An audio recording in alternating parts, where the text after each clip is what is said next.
Now, if you travel much for work, you're likely familiar with the challenge of making sure you can still eat wholesome, healthy meals and maintain other habits that keep you at your peak. In the long run, that can take its toll on the body and even performance at work. The research shows, too, that traveling lots for work can increase a person's risk of obesity. But there are easy things that you can do to prevent that. Nutritionist Sheridan Genrich joins us to share her best tips. And Sheridan, in addition to being a nutritionist, you're a naturopath, a health reporter, and you also have extensive experience as a flight attendant or air hostess, which you were for 20 years. So we're looking forward to hearing these tips. Let's start with quick sustenance. Whether long haul flights or car trips, what can people pack or prepare? Yeah, well, ironically, it was because I was in the industry flying, I needed to look after my health. So self-care became essential to be able to sustain the kind of lifestyle. And hydration is probably the thing that, with sustenance, that is the most important.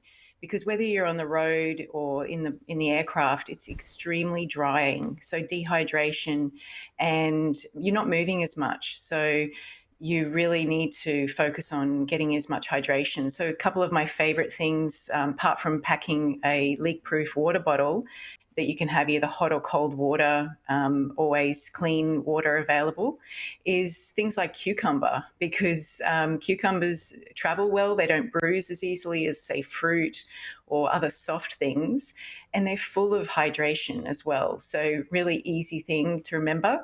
And oily fish, tinned oily fish is another great one, because it's also very high in protein and really travels well, so it's not going to get bruised. Both sound quite convenient to prepare as well. How about making sure that you get wholesome meals once you've arrived at your destination? How to set that up?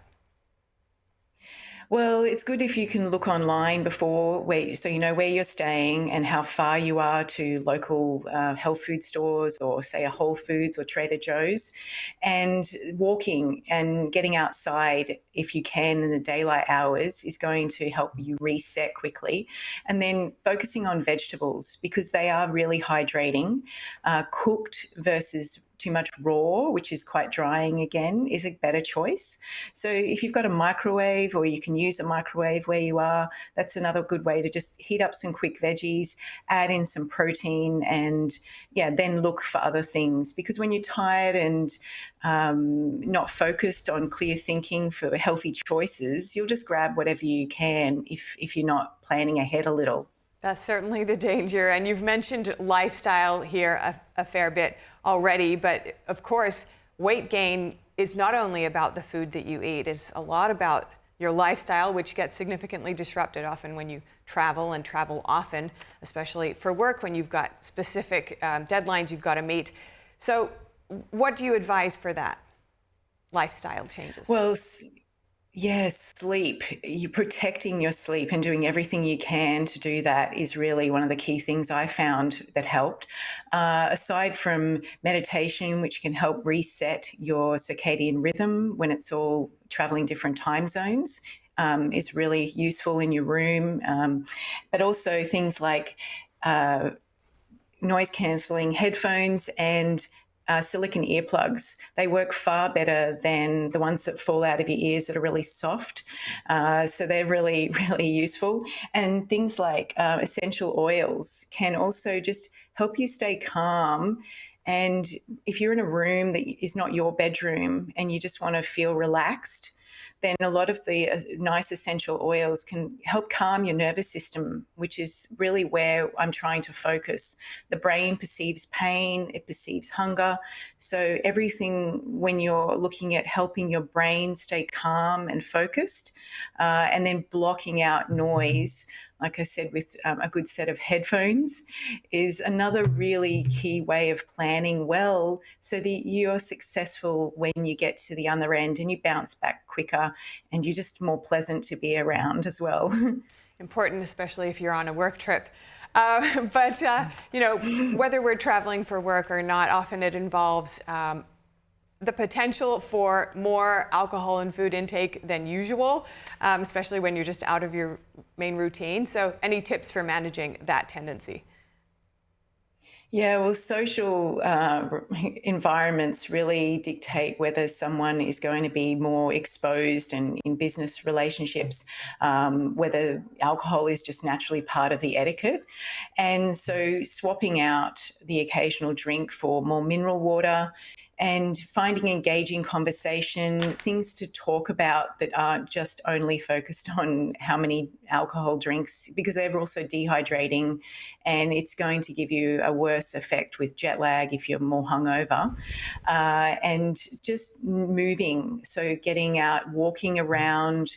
If it's bad weather outside, maybe there's a gym that you can use in your. Looks like we may have lost you there, Sheridan. Here we are. So you're talking about walking, getting outside. So often that can just be such a refreshing move, but you got to remember to do it. Yes, yes, the simple things and putting them into practice consistently, even a shower or a swim in the pool, if there's a pool you can use, it's really useful just to reset the nervous system. It helps you sleep better as well. And a lot of this also, you're saying all these changes really do de-stress you. And if you're traveling a lot, or if you're traveling for work and even your sleep cycle is out of whack, what have you got for reducing stress and managing that circadian rhythm? Yeah, well, meditation was the favorite thing that I started practicing because it just helped my mind stay calm. And when I couldn't control so many other things, all I could do was start with my breath. So, focusing on your breath and gentle stretching, little tiny things that don't involve too much mental effort can be really useful. And then talking to people in your hotel or at the coffee shop, just in.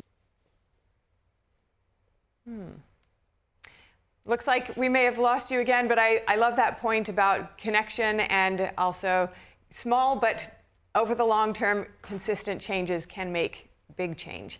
Thank you so much. That was Sheridan Genrich.